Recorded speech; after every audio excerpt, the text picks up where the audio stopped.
Assalamualaikum warahmatullahi wabarakatuh. Halo pemirsa cerita inspiratif dimanapun Anda berada. Salam sejahtera untuk kita semuanya. Semoga kita semua dalam keadaan sehat dan tetap dalam lindungannya. Kembali lagi dengan kami di channel Cerita Inspiratif, di mana kita akan berbagi kisah-kisah inspiratif penuh makna untuk Anda simak.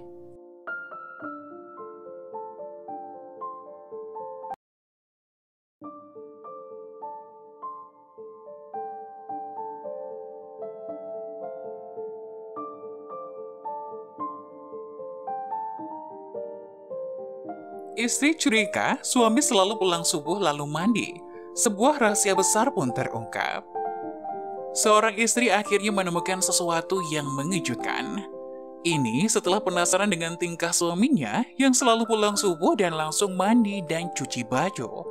Dilansir Tribun Sumsel dari VogueNews.com, sang istri mengaku lebih dari menjalani kehidupan rumah tangga dengan suaminya. Selama mengarungi bahtera rumah tangga, ia tidak merasa aneh dengan sikap suaminya. Namun beberapa minggu terakhir, suaminya kerap pulang subuh, langsung mandi, dan mencuci baju. Sepulang kerja, ia langsung pergi mandi dan tidak pernah perhatikan aku, kemudian pasti langsung mencuci bajunya. Hingga akhirnya, ia menemukan sesuatu yang amat mengejutkan setelah melihat keanehan yang dilakukan suaminya. Berikut cerita selengkapnya. Saya dan pasanganku sudah menikah setahun lebih. Sebenarnya kehidupan kami biasa saja. Setelah pacaran beberapa waktu, kami merencanakan pernikahan. Karena kami lahir di desa, biasanya cuma perlu mendaftarkan diri di KUA saja, tidak mengadakan pesta apapun. Setahu kami juga, tidak berencana begitu cepat punya anak. Setelah menikah setahun, suamiku akhirnya mendapatkan kenaikan gaji dan bisa menabung sedikit. Ditambah dengan uang pinjaman ke sanak saudara, akhirnya kami membeli rumah kecil. Di hari kami mendapatkan kunci rumah kami, suamiku memelukku. Ia berkata, "Istriku, aku berjanji akan memberikan keluarga bahagia. Mulai sekarang, kita punya rumah yang sebenarnya. Kamu harus bersiap, aku akan berjuang. Kamu harus jaga kesehatan, kita akan segera punya anak." Aku mengangguk bahagia mendengar semua ini. Aku tak tahu apakah aku yang salah atau suamiku yang berbeda sejak kami membeli rumah. Karena harus mengembalikan uang pinjaman, ekonomi kami memang lebih sulit dan lebih banyak tekanan. Tapi sejak saat itu, suamiku sering berkata harus lembur. Awalnya aku pikir lembur seperti biasa, tapi dia harus lembur setiap hari dan pulang larut malam sampai jam 1 atau jam 2 subuh. Sepulang kerja, ia langsung pergi mandi dan tidak pernah perhatikan aku. Kemudian ia pasti langsung mencuci bajunya. Saat itu aku pulang kerja lebih cepat dan menunggu di depan kantornya. Ternyata suamiku benar-benar tidak lembur. Begitu jam pulang kerja, dia langsung keluar kantor dan mengendarai sepedanya. Tapi ia tidak pulang ke rumah. Hal ini membuat aku semakin yakin ia selingkuh. Apalagi ia pulang langsung mandi dan cuci baju karena takut aku mencium wangi wanita lain. Tetapi kemudian, aku melihat dia masuk ke sebuah restoran barbecue.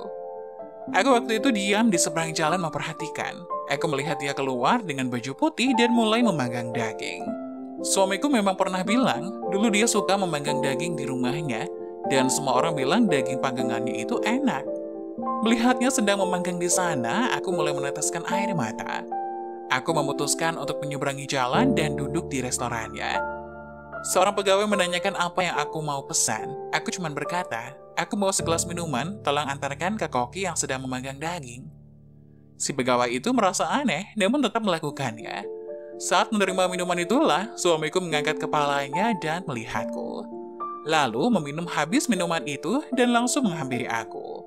"Sayang, kenapa kamu bisa datang ke sini?" Aku langsung memeluknya dan berkata, "Aku tunggu kamu pulang kerja." Di saat malam itu, suamiku menjelaskan semuanya. Ia punya kemampuan memanggang dan tidak merasa lelah. Dia cuma ingin menghasilkan sedikit uang tambahan. Aku berkata pada suamiku, aku bingung kenapa kamu setiap pulang langsung mandi dan cuci baju. Ternyata kamu takut aku mencium bau asap dan daging. Aku malahan mengira kamu punya perempuan lain. Jadi hari ini aku pergi mencari kamu. Suamiku kemudian memelukku dan mencium keningku. Mana mungkin? Kamu adalah wanita paling sempurna buat aku. Gak ada orang yang bisa menggantikannya. Kisah seorang ayah yang dibuang anaknya pada malam takbiran. Hari Raya Idul Fitri menjadi momen bagi keluarga untuk berkumpul dan melepas kerinduan. Namun tidak bagi Samanto asal Brebek Nganjuk. Pada hari kemenangan ini dia justru dibuang oleh anak kandungnya sendiri di jalan. Hal itu dilakukan pada malam takbiran. Takbiran wingi, anakku sing barep ngejak metu numpak mobil. Aku tako, apa dijak nang di aku dikongkon menengai. Ternyata aku diduno nang embong. Takbiran kemarin, anak sulungku mengajak keluar aku, lalu diturunkan di jalan. Samanto sendiri lupa berapa usianya sekarang. Yang dia tahu saat ini berada di Surabaya, tepatnya di Griyawardah, kelolaan Dinas Sosial Kota Surabaya, dan itu bukan karena keinginannya.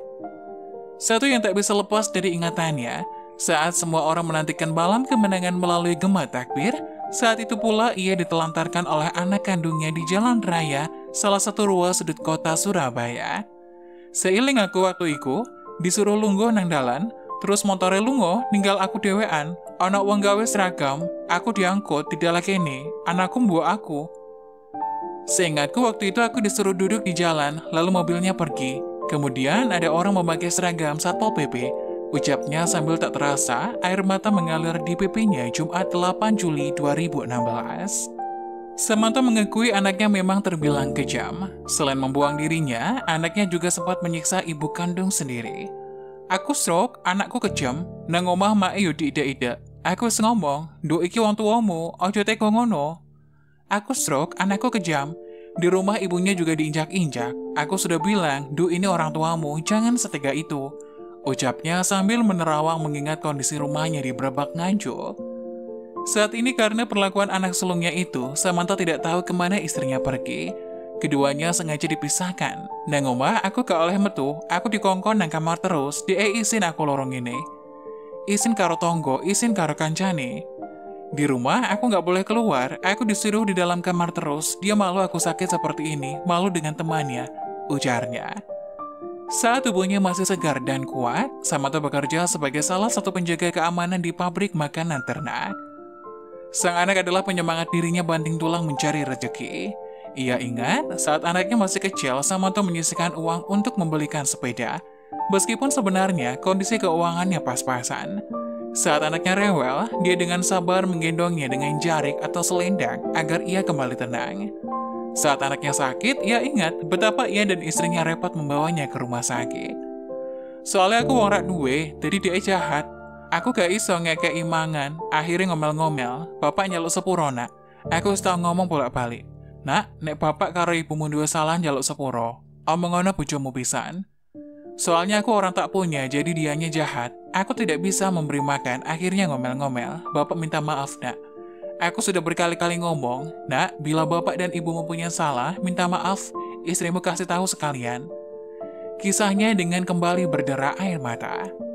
Tadinya, Samanto ingin berlebaran bersama keluarga dan ingin bertemu dengan cucu-cucunya yang kini sedang bertumbuh dewasa.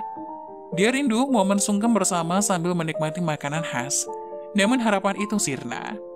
Maksudku aku ingin nang omah, isor yoyowan karo anak putu. Lah kok aku dibuat? Tahu tak halus no arekku, tapi ya tetap kasar. Aku pingin pulang. Aku kemarin bermaksud di rumah bisa berlebaran bersama anak cucu. Lah kok dibuang? Aku telah berusaha anakku itu untuk berperilaku halus, namun tetap saja kasar. Keluhnya sambil memegang kepala. Karena dibuang anaknya, namun Samanto tetap memaafkannya dan berdoa agar anaknya berubah. Aku wis ngampuni anakku, tetap nunggu ben anakku berubah. Aku sudah mengampuni anakku, tetapi aku berdoa agar dia berubah. Ya Allah ampuni, aku kepingin pulang, katanya lemas. Ini adalah hari keempat Samanto bersama teman-teman sebayanya tinggal di tempat penampungan milik pemerintah. Dia berharap waktu akan cepat berlalu, hingga suatu hari keluarganya menjemputnya dan kembali memerlukan kehadiran Samanto. Semoga.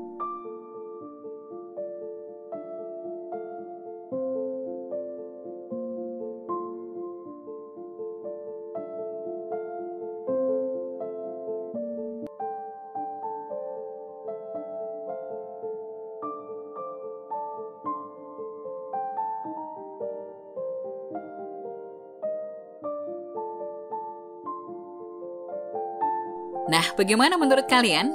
Jangan lupa tulis pendapat kalian di kolom komentar ya. Wassalamualaikum warahmatullahi wabarakatuh.